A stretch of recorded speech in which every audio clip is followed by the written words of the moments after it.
fatto storia, ha detto la sua assolutamente. Poi è Popov, Honda Civic, azzurro, magenta, azzurro, Snaus, e lui scalpita. A me piace lui, l'ho visto arrivare Snaus, perché gli piace da morire. È una Honda Civic vintage, ma Popov Snaus, quanto gli piace, stupendo, a me piace la passione. Questo è un mezzo che dice la sua, i cavalli non li ricordo, ma lui c'ha il cerchio bianco, e spidete Scaus, e Sassi Swaus, vai, me la potresti anche buttare in passo, lo sai, perché l'ho visto per Nazzi, t'ho visto, non lo sopporti questo tappo, falla sentire sta Paus, e secondo me sto male, che mezzo, storia,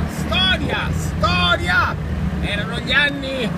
forse dopo la Turbo, forse erano gli anni del 1009, del Peugeotino, e i Japan si affacciavano, l'hanno fatto con un mezzo mitico, storico, Honda Civic, ancora bella, ancora interessante. Fammi sentire sta Popov.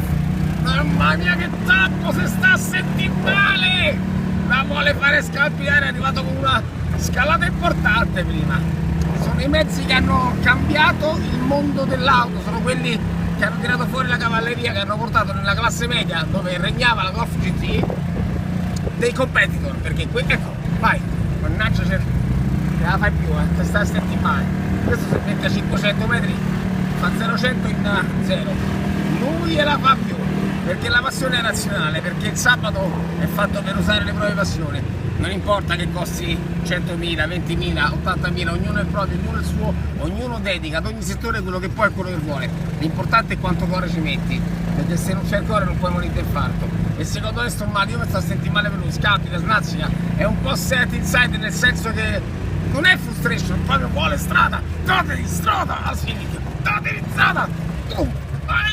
lo segui proprio però, lo segui proprio, me vuoi, house, secondo te, sto male, come mi ci rivedo, ammazza come ci rivedo, via la vita, tutta la vita, bella per te.